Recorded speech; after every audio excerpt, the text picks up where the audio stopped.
Hello, and welcome to Required Reading, the podcast that revisits the most impactful books from our childhood. I'm your host, Erin Bowles. I'm a writer, actor, and comedian, and returning today from one of our earliest episodes on The Golden Compass, which is also one of the best books I think I've done on this show. It's Walt Jones. Hello! Hello, Erin. Thanks for having me back. I obviously am a huge, Pullman fan. I think that the Golden Compass series is one of the best for kids and adults. I feel like Yeah. it you can learn a lot from reading it when you're younger, and then it has a whole different meaning when you get older. And I'm excited to revisit Goosebumps today. The Golden Compass is really incredible because it's a kid's book that has a major character go, I want to fight God in like a Hmm. mech suit. And then Yeah. they do. And you don't get that in a lot of places, except Mhm. perhaps, here's a transition, Horrorland. Today we're doing um, Yes, when they fight God in in a Horrorland. mech suit. But today is from February of 1994, another entry into the Goosebumps universe by RL Stine. It's One Day at Horrorland. I wasn't even a year No? old when this book came out. I I think was I in was my probably, minuses. Yeah. you were in your minuses. I was maybe 11 months old. The most recent episode that went up was a solo episode I did about Goosebumps, Hmm. Curse of the Mummy's Tomb. I've been Hmm. doing a couple solo Goosebumps episodes. We did two with guests last summer for summer camp books. But I posted about it, and you said something like, always bring me on for Goosebumps. And Hmm. I said, okay, I dare you. Let's do it. And this one came up. Hmm. Why One Day at Horrorland? What is your story with this book? Honestly, I think so much of Goosebumps, like what lives in my mind is the art on the outside of the books. Like they're so evocative and spooky, and I collected them when I was a kid, and so I remember all of these covers so vividly. Like this one in particular, you've got this, green monster creeping over this sign that looks like it's written in blood. It's the exterior of this like twisted amusement park with these gnarled trees. It almost similarly makes me think of scary stories to tell in the dark. Yeah. There's a lot of books from childhood, especially on the spooky end, that I feel are so amplified by their artwork. Yeah. And it's a little interesting because, the more recent re-releases of these books, they remade the art and it doesn't hit. No, it's a little too, I don't know, like polished or soft. I don't exactly know. Mhm. Or like, yeah, there's a little bit like, it's a little less, they It's like not took the teeth scary. out of it. Yeah. Yeah. Yeah. Like Yeah. Grimm's fairy tales, I think about like, stories that like they weren't afraid of like threatening life and limb for like Yeah. I don't think that like I don't know. I feel like sanitizing, and it's not even like, Goosebumps is that like people don't die in Goosebumps. Like maybe it's like lightly implied. Like Yeah. if you see a ghost, it's like, oh, that's a dead person, right? Yeah, I think that taking the teeth out of it is a good way of putting it. It's like that funny, strange sanitization of like of things that it will affect kids. I Yeah. don't know. It's disappointing in modern day. Yeah. It's interesting. Something that I've sort of been thinking about on the podcast a little bit lately is like the disconnect between what kids find is scary and what parents find scary and educators and the people who sort of make those decisions. Mhm. And that kids are very like capable of handling the fears of things that are completely unrelatable, of like, I'm probably never going to go through the experiences of One Day at Horrorland. But Mhm. I think to, start actually diving into the book, one of Mhm. the scariest moments is the very real one, which happens in the first couple chapters. You have Mhm. this family going on a road trip, and they get lost in the desert. They pull over, they get out of their car to take a look at this sort of amusement park in the distance, and their car explodes. Yeah. And that, it's so early on and so terrifying. And I'm also like, that happens. Ah! It is very scary, and it's also so absurd because it's like they get out of their car, they walk towards the entrance, and like it's like their car, it's not just like flames coming out of the front of it. It's not No. like an overheated engine. It's like their car erupts into like confet like shrapnel. It's like Yeah. full explosion. Yeah, I don't know why, but I'm like car bombings in cities. It just feels like more tangible than I have to say this is one of my favorite Goosebumps books that I have read. Mhm. I've read maybe this is like number 8 or something, and this is up there with the horror at Camp Jelly Jam. Mhm. But Another one that really comes to mind when I think yeah, about the cover. The yes, cover is one of the it is it's a person. It's like a camp it is counselor a face. terrifying camp counselor whose Yeah. like face, oh, not intentionally, looks like a baseball. It is like Yes. so round, and I think Bulging eyes, like yes, an uncanny valley situation. absolutely. And I think comparing these two, it's like this one I think has, I like Jelly Jam because it is just buck wild. It is something you would Mhm. never expect. Like it's this giant blob who like sweats snails, Mhm. all this crazy stuff. But the I was so astonished by like the pace of this one, Mhm. like how consistent the scares are. They keep coming. I mean, not to, be too cutesy about it, but it is a Mhm. roller coaster ride. Like Mhm. it, and they're so different. And I think reading it, I was like, oh, what a great concept. What a great setting that Mhm. provides so many opportunities and so many, like, you can just cram any idea of a scary thing into Mhm. this kind of setting. Absolutely. I really loved how many different rides and attractions there Yeah. are that are featured, and even the ones that they don't go on in the book that at least are like mentioned. Yeah, it's interesting. In the book, you have a brother and a sister, their parents, and also like in the book, there's also a friend. There's like Yeah. it's like Luke and Lizzie, who are the brother and sister, and I believe it's Clay. I think Yes, it's Luke's Clay, friend Clay, who comes who's like along. a little nervous, a little kind of like I don't know. He wears glasses, so he's nervous, you know. He's the scaredy cat of the Yeah. group. Yeah. They set up I think the sort of family in the real world situation, they being Mhm. RL Stine, do it very efficiently because you're in the car, and I think the first paragraph is the older sister Lizzie being like, I try to keep calm. My parents are Mhm. fighting. I'm trying to mitigate that. Luke and Clay are being annoying, and Luke is sort of like Pinching each pushing. other. It's the pinching Uh-huh. because they get to Horrorland and there are signs everywhere throughout the park that says no pinching. Yeah. Which is it's so like it becomes very important Yes. at the end, but it is so like it is absurd. It Yeah, is and so specific, and the characters see it as absurd. They're like, "What on earth?" yeah. Okay, but yes, at the end, if you pinch, they discover that these horrors that are the monsters populating the park, that if you pinch them, they kind of deflate, Right. and that is how they escape It is their ultimately. kryptonite. It is their greatest, affliction being pinched. Exactly. Very like wise of them to put signs up everywhere, I guess. Yeah. Even if it ultimately points them to it.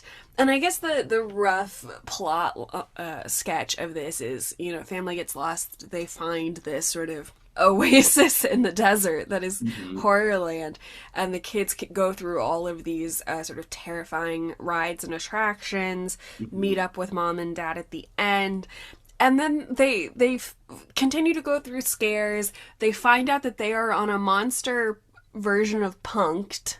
Yes. Gorgeous, love it. A TV show for monsters, Yes. made by monsters for monsters that features, humans that are being terrified by, Yeah. contraptions and rides that they've set up for them. Yes, it is the greatest sort of kids equivalent of it's a cookbook, like in Twilight Zone, of Mm-hmm. their like, they realize like, oh no, the Monster Channel is Hmm. not always depicting monsters, it's for monsters. Yes. Ah, yeah, Ah. it's so fun. And just, he keeps you on your toes. I mean, Yeah. what are some of the bigger, they go through so many different scares. What were Mhm. some of the ones that either now or when you were younger that really got you or like scared you, stayed in your mind? So the first one with where it is the like slides. It's like the Yes. slides that there's like 10 slides and one of them is supposed to like go to your doom. It's The supposed to be doom never slide. end. The Yeah. doom slide. And I think there's something very scary about that. Maybe it's because I'm also kind of mixing this old scare with the kind of fresher like Squid Game kind of element. Like this It definitely idea, has that. Yeah. Yeah. right? Where it's like, oh, this like game of chance that I am partaking in could like end to my demise, right? It's funny. I was trying to think about like if you have slides 110, which Mm-hmm. one, how like would I choose? And Mm-hmm. which one would I definitely not want to choose, right? Yeah. Just number wise. I think six feels a little ominous because of, the devil's number or whatever, the Yeah. 666.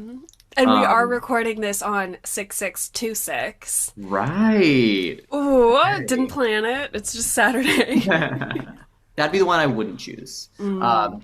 It ends up being number 10, I believe, which Yes. feels so random to me as a number Yeah. to choose. And also, it's funny because in the setups for these, oftentimes the actual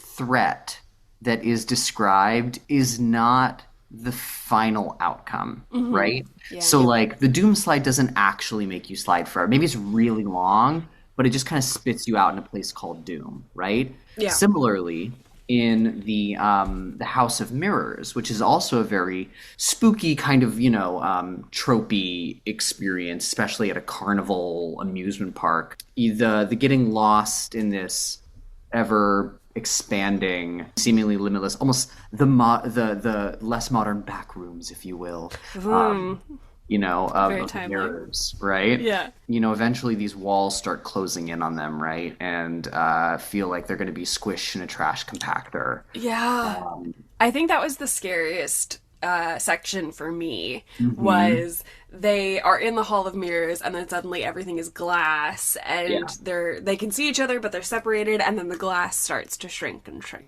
and shrink. I think yeah, that was one of the was there one that now in your memory stands out as like that was the scariest one to me, or did I already ask?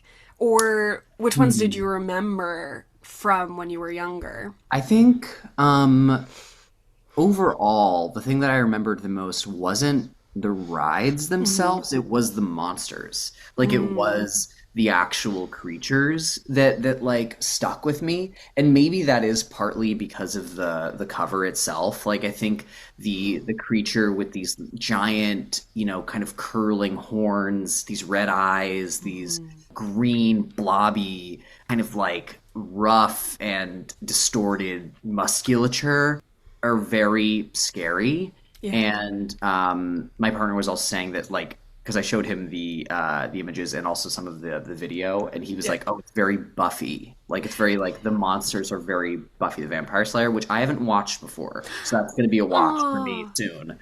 Yeah.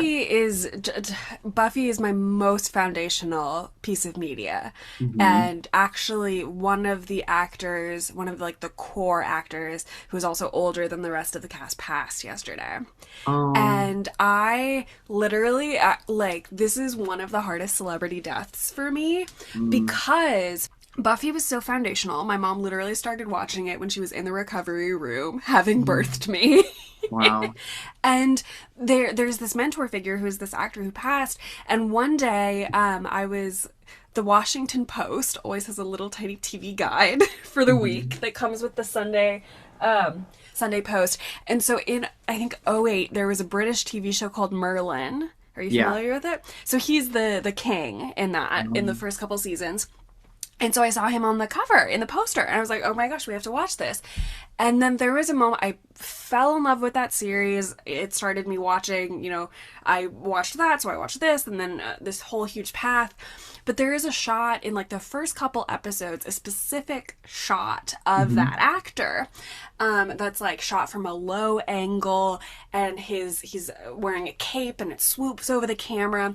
And that was my light bulb moment for my entire career of like someone had to decide to make that shot, and it communicates a specific message about the character, about power.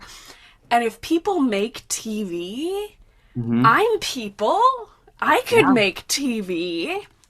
So not to make this esteemed actor's death all about me, but long story short, really watch Buffy. It is fantastic. I feel like Buffy would really have spoken to me like as a kid, and I think that as an adult too, it would still hit. I think so. And I should have mentioned this earlier because it like you wanting to do Goosebumps is so perfect. Sam hosts a show in LA called Sunday Scaries, which is comedians you can picture the show. It's comedians reading their horror.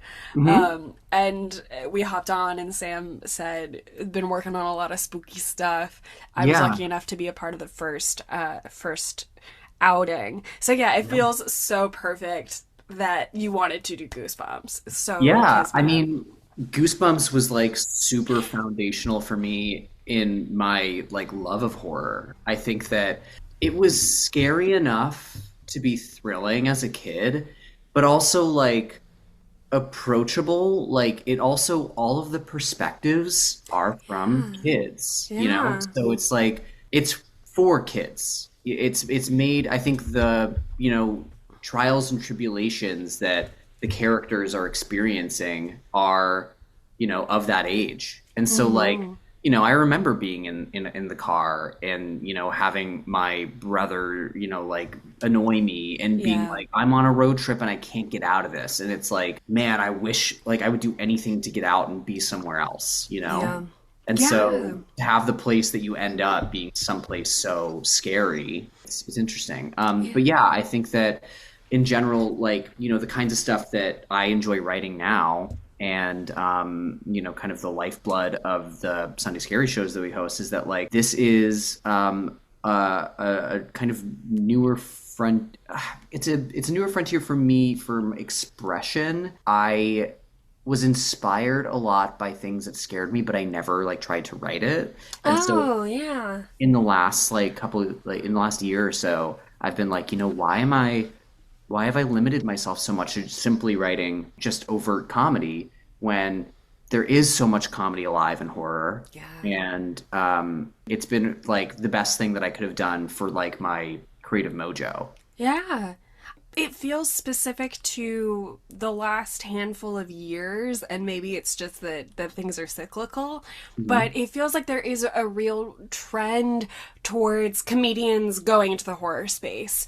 When Paul Feig was on the show in October and we did Frankenstein, he had Housemaid coming out, which is now his most successful film ever, and that is a thriller with incredible punches of comedy. One of my favorite movies ever is Wet Hot American Summer, which is directed by Michael Showalter, and I think he's directing everything in the world. What a career. But he is also, it's a big year for Anne Hathaway fans. She's got 5 movies coming out this year. And he's doing the sort of psychological thriller Colleen Hoover, Verity.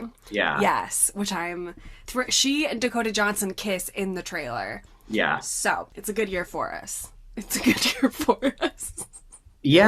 think that horror has like, clearly with like, the success of, Obsession and Backrooms recently. I think it's so clear that, people are hungry for things that are exciting and fresh and thrilling. There is something about horror, like especially for the youth, like they're the 18 to 25-year-old range that are coming back to theaters. They're like, you know what? Maybe it's like small screen jaded. I don't know what it is. It's it's like exciting, and it's giving them more connection points that are not like over the internet. Yeah. It's an in-person experience. Like there's nothing better than like going to see a movie and then talking with your friends about it outside the theater. Yeah. Although I will say, I have a personal rule that's like, we can't talk about the film for at least 20 minutes. You have to let it Okay. marinate. You still let it marinate. Mhm. But yeah, I think there is something that also applies in Goosebumps when you are young and the world seems so messy and scary to have media that says, yeah, it is. And let's actually Yeah. get into that space and let's kind of like, there is something empowering and having fun within it and Mhm. making it your own. And not taking the teeth out of it, but like putting your own teeth in it. Like applying your lived experience to like Yeah. this kind of, yeah, it's interesting. Yeah, I think the book, it is messy as well, Yeah. like, and it is like all over the place and like kind of like a wonderful like silly way. There's so much comedy in it, and it's funny seeing the translation of it because Goosebumps obviously had like a life beyond the books. It Yeah. also had like the TV series. It had, films that came out, and they did. I think Horrorland also had like A whole maybe a spin-off board game, series. video game. Yeah. Yeah, there was definitely a video game because normally in the ebooks that I get, they all have a behind the screams section at the Uh-huh. end, which always includes an interview with RL Stine that's very cute and playful. But most of the behind the screams for this one was just other media in the Horrorland universe, and like Mhm. I guess when it had come out, the video game had just dropped, so it's like all like Mm. not cheat codes, but it's all like make sure you click on this thing. Yeah. But I never engaged with any of that. Like you said you rewatched, was it the movie or one of the TV show episodes recently? It was the episodes. So like there was, yeah, it was like a two-parter. And so the adaptation overall, it is pretty close to the book. It skips a good amount. Yeah. Clay's not there. It's just no friend, just the family. The first half focuses on, the House of Mirrors, the coffin cruise where they float down the river, and then the parents kind of reconnect with them Yeah. in the midst of the journey. And then the second half is all focused on the game show itself. Like they add elements there that I think actually were Yeah. like almost a better adaptation in the show, funnily enough, where it is about this monster TV, and they almost like pit the parents and the kids against each other in this like Oh, game yeah. show where they have to like they're playing for a car seemingly, but there seems to also be penalties that are kind of posted around that are like eat worms, lose a limb, like absurd things. There's also one thing that I think was Yeah. such a funny addition in the show adaptation was there is a moment where they go backstage to get their makeup done, and there is like a gay monster who is like very Nathan Lane in the Birdcage and wearing this like pink metallic caftan and is just like, well, we just don't have a lot of time, all right, let's just whoop, and just giving them powder. I was just like, yes, yes, queer representation in monster media. We need it. Oh We man, do. did you ever watch Halloween Town? Were you ever Yeah. in that? I love that because you saying that 100 immediately reminds me of like the werewolf barber in Mhm. Halloween Town in the first one.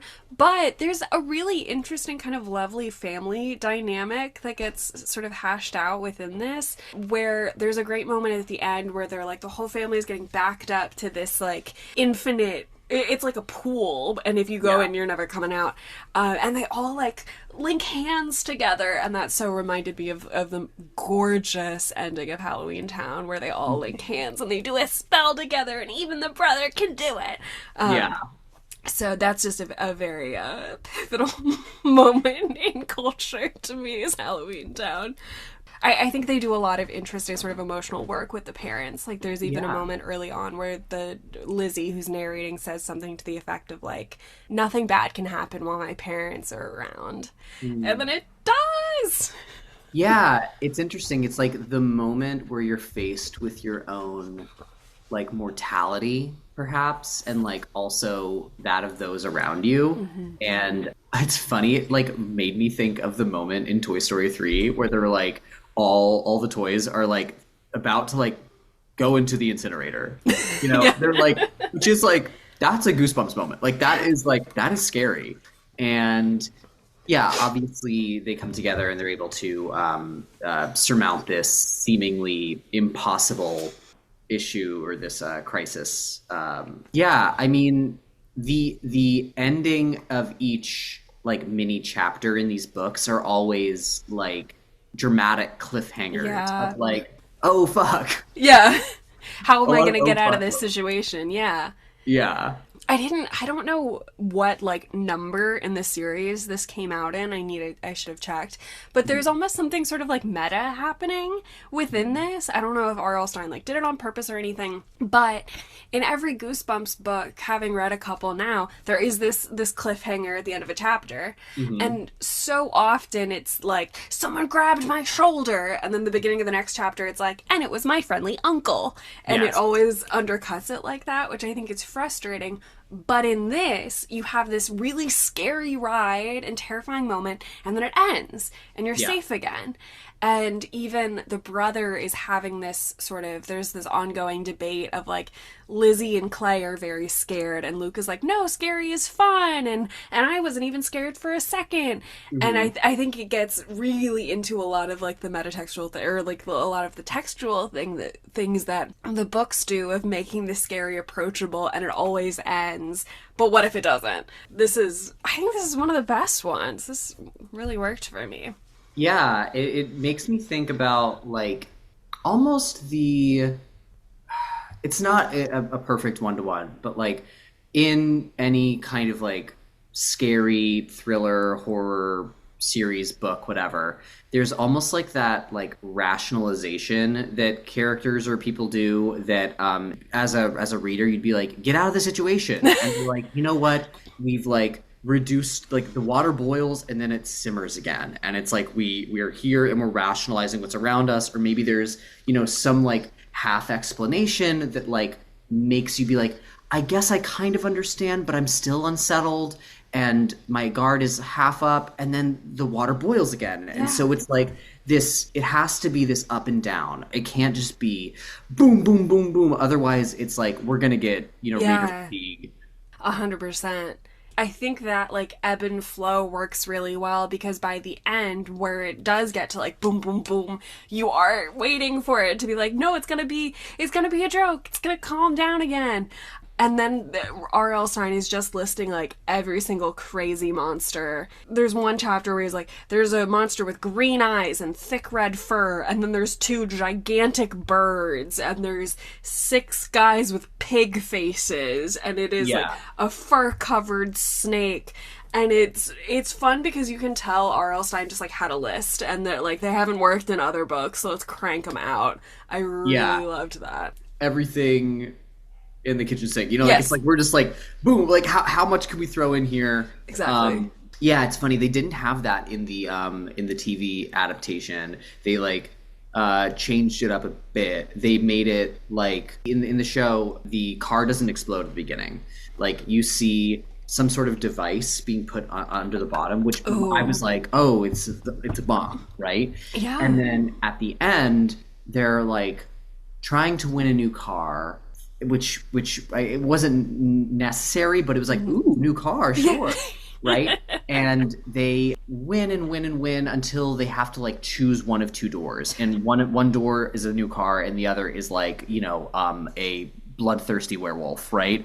And of course they choose a bloodthirsty werewolf, and they have to run, and they finally get back to their car, and I was like, oh my gosh, are they about to blow up this car with the family in it? I was like, that's really dark. But in the adaptation, the device on the bottom of the car is not a bomb. It is a remote controlled, like they're able to control the car via Oh. device, and it kind of drives them like they're fighting it. They're trying to, and it drives them to the edge of a cliff, and it's literally a cliffhanger Uh, where they are hanging on the edge of the cliff, And it then cuts to monsters at home watching the show, being like, "Oh man, we'll see what happens to these humans," Oh, I love and you never that. find out. And so it's Oh kind of man. implied doom. Yeah. Oh, that's the end. That's Yeah. very interesting because I feel like in a lot of these books like you always get a very happy ending, a very like Mhm. safe and satisfying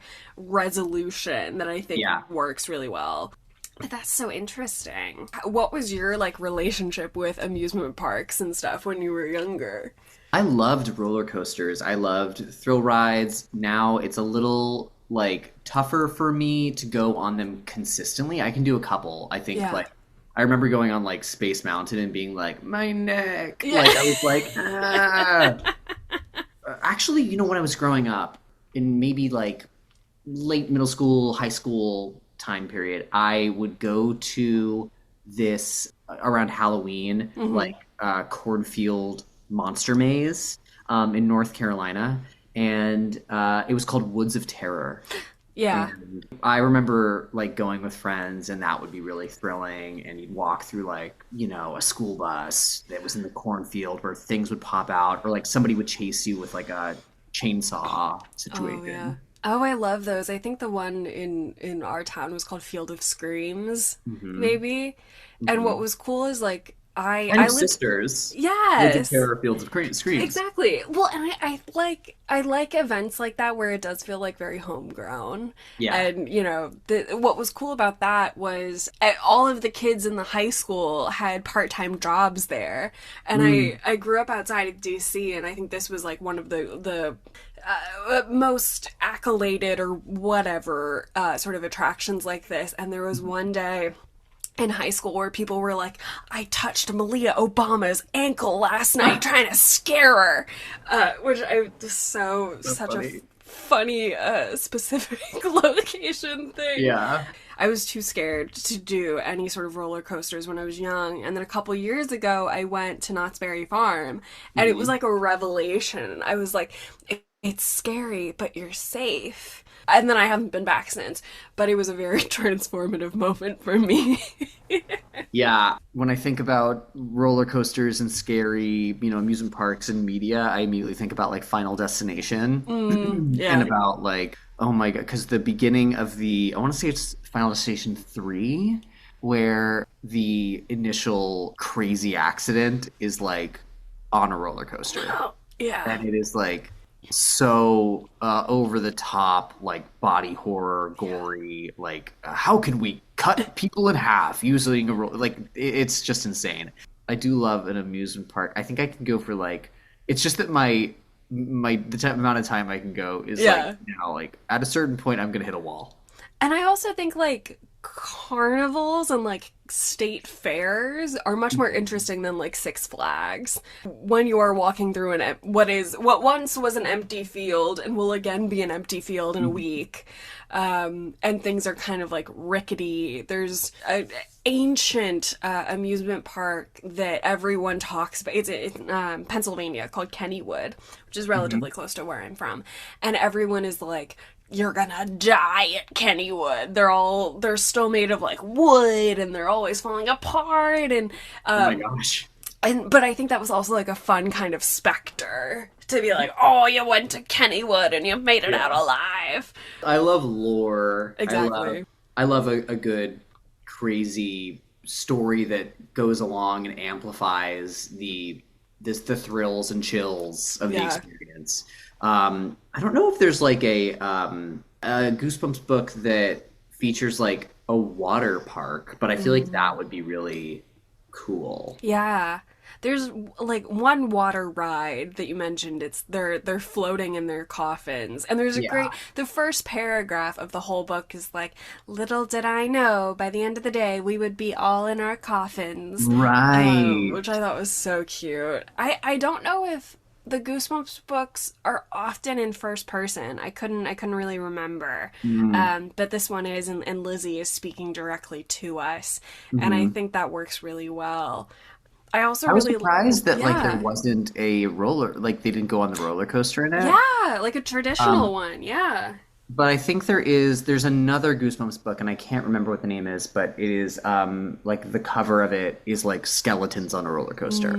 So maybe they were like, we've already done that. Yeah. Well, and I also think it's fun because it's like, well, we know roller coasters are the scary part. Like, what are the other scary parts? I mean, one of the most frightening elements of this book to me was that they got lost a couple times in different ways. When I was like 10 or 11, got lost in the woods once during a school outing, and that was terrifying. And there's something about like knowing that help is near, but perhaps you won't be able to find it in time.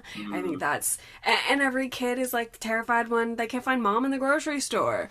I once I took a karate class when I was a kid, and I got lost after in this like big maze of a building trying to find my dad, and I never went back because I was so scared. Yeah. Simply because I got lost. Yeah, it's such a terrifying thing and like so simple and easy to happen. Yeah, I was like, we had some kind of like outdoor education weekend and there was a game and I didn't want to participate in the game, so I like went off into the woods and I got lost. Have you ever read The God of the Woods? No. Oh, yes. And it was Liz Moore last year. Yes. Yeah, I really enjoyed that. Yeah, I have. There's that actually. moment where honestly, yeah, a character has a very similar experience. She gets lost, and then she like is like one of the rules that they have at the camp is like, if you're lost, sit down and scream. Yeah, exactly. So. Oh yeah. Oh, I love anything around like summer camp. In hindsight, it's so funny that like I got lost because I just didn't want to play a game. But that's also very me. That was very me. And you ended up playing a very different game. Yeah. And sorry, I'm flipping through my books or my notes. There's a moment there's so many, like you said, there's some great moments of comedy. There's a moment where like they reveal that it's for Monster TV and the monsters are like, it's one of the most popular shows ever. And Dad says, we don't have cable. That's why we haven't heard about it. Yeah, it's full of little like zingers. Yeah. And, and it's stuff that like I think that even if you're older, you can appreciate because like as a kid, I'd probably be like, I don't know if I would catch that as like as overtly as a joke. I think I'd be like, yeah, we don't have cable, you know? Yeah. But like it is, they're little like nuggets of humor for adults too. There's a moment really late, and I don't even know if it was, like, on purpose a joke from RL Stine. There's a line that's like, the family is sort of getting surrounded on all sides by these monsters, and they go, they drove us like sheepdogs herding cattle. It was like, not sheepdogs herding sheep? I wonder if that is intentional. Yeah, that is very funny. I mean, it's interesting because it's like, so much of it is so, like, evocative and detailed, and then as we get towards the end of it, it is kind of all over the place. Like it is just like, and then they were chased by every animal imagined, and then they were at a puddle, like stuck you into the ooze, and then they're like, it stacks and stacks and stacks. Yeah, there's no time to like register any of it. Yeah. Exactly. And yet it's sort of like, I'm taking it. I'm along for the ride. What a delight. Yeah, I was very, very pleased with this one. I was glad you chose it. And it feels very summer. Yeah. Yeah, you are at, an amusement park with the family and you're fighting with your brother and, yeah, I think that, I mean, shout out to whoever illustrated these covers. I'm just like looking through them now. Yeah. The covers of the Goosebump books are such amazing works of art, and like they're so unsettling. Yes. But in a way that isn't like, it's not like scarring. It is just thrilling as a kid to like see something that is like, whoa, this is directed towards my age range and like is not like so, I don't know, run of the mill. Like it's different. It's bold and out there and interesting. Yeah, I looked it up. It sounds like the illustrator for the first, like maybe 100 or so books is Tim Jacobus or Jacobus. Okay. Shout out Tim. Incredible work. Shout Shout out out to him. Tim. That lives in my mind, and I think to talk about it again, but like the scary stories tell in the dark, the images, the illustrations, like they just amplify the Yeah. scare. Yeah. Like it is tied to my memory of these books. Yeah.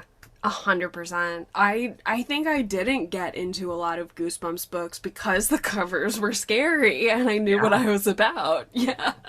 RL Stine just like provided a outlet and a resource for like kids that wanted something that was scary. I Yeah. think that it just there's clearly a hunger for things that are unusual and thrilling and like gives you goosebumps. And so, as a kid, I was so excited to get a new Goosebumps book. It made me want to read. Yeah. I also, beyond just their standard, releases, Goosebumps had an entire like choose your own adventure series. I think that was like the one Goosebumps I read was one of the Yeah. Choose Your Own Adventures. And that I Yeah. thought was like, I mean, I was like, this is the peak of technology. I Yeah. think we have reached a point where you can.